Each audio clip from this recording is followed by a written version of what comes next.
This video, we're going to talk about the siege, the economic siege, but also the siege of Crimea and what this means. As a European, I'm proud of a lot of things about European culture, but one thing I'm not too proud about is Europeans are the master of the siege. They've have it for 1,000 years. They've been able to perfect this. And Ukrainians are Europeans. Russians, I wouldn't put them in the same bucket. You can debate me on that, okay, but it's a cultural thing. Ukrainians are sieging Crimea. Evidence.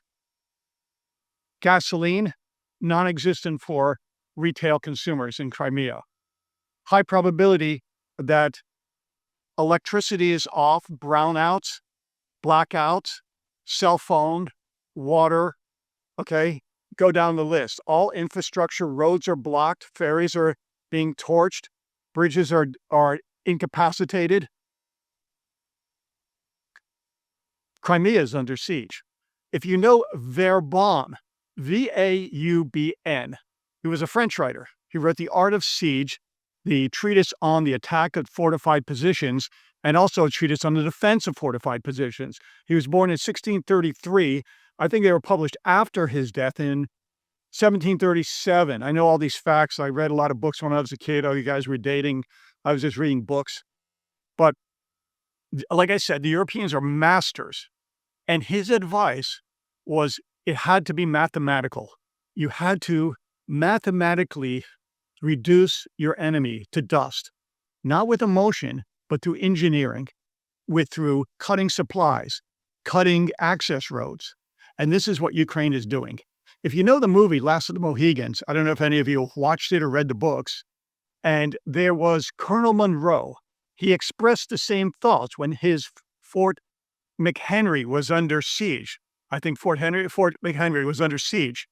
He said, we keep our heads down and the enemy is digging 20 yards of trenches a day. And when he gets up to 200 yards, Montcalm will bring his heavy mortars in and pound us to dust. Metaphorically, that is what Ukraine will do to the Russian defenses in Crimea, which is Ukraine.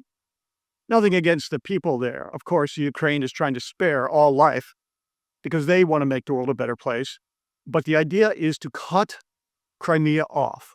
And Vauban, the master of siege warfare, I'm surprised, maybe they've read the book, maybe they're rewriting the book, but they're going, I would say, exactly what he wrote, to methodically, calmly, and not emotionally, not attack with a frontal wave, but cut off the supply points and the access points, and the walls, the metaphorical walls of Crimea, and the Russian defenses would turn to dust. So one of the key points here also is heavy trucks, transportation trucks, things carrying food, supplies, and repairability is being cut off. When I first moved to Florida, and I didn't have a lot of cash, and the water burst in my house, and, you know, my wife, when she met me, I was a philosopher under the bridge, basically. But at that moment, I was a plumber. I was able to replumb my whole house in 3 days.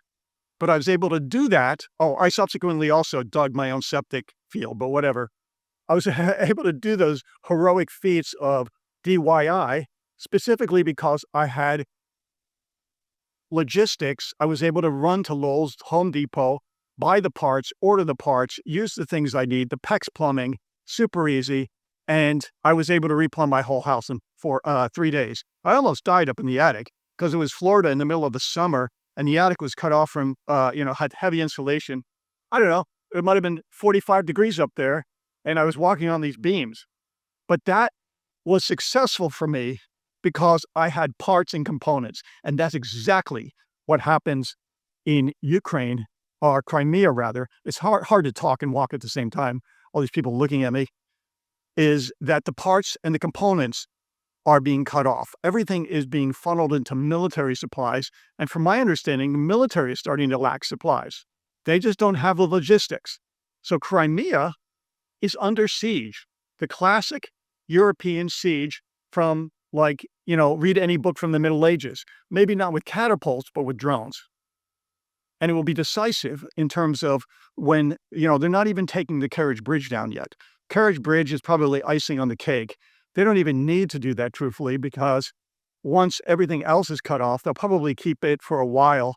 Once everything else is cut off, the infrastructure and the defenses are so weak, they won't be able to defend it.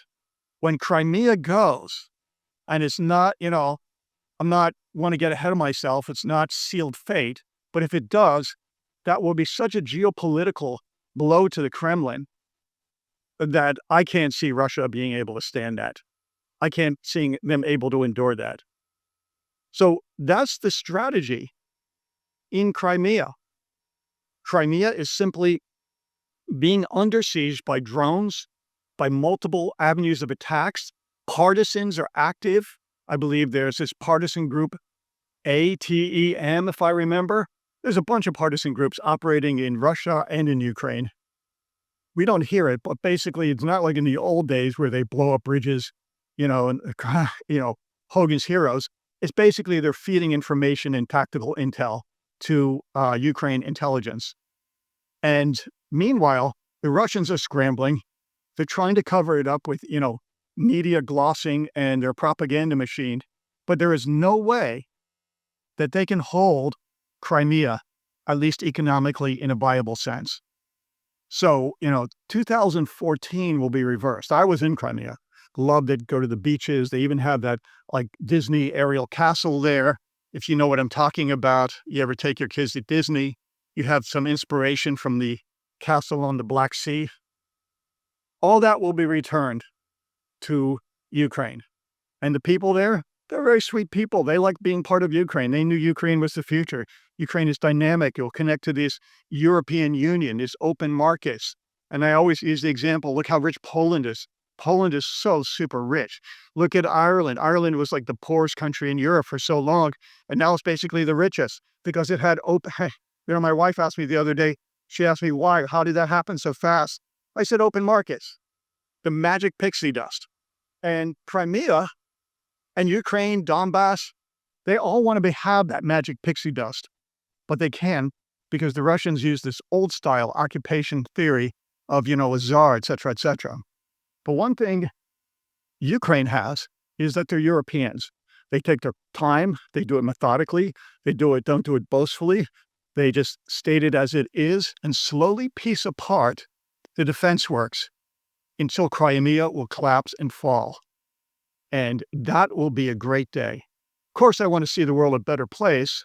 So I'm not saying this I'm rooting for one side or the other. Of course, I'm rooting for Ukraine, but I'm rooting for humanity. And every part of this globe that is liberated towards democracy and made a better place, that's a victory for humanity. So let's watch the siege of Crimea, see how it unfolds. Like I said, the most important thing is gas, electricity, phone, communication, water, food, basically all cut off. I don't see how that can last. My name is Mark Biernaut. I'm a monetary economist. Have a beautiful day. Thank you very much.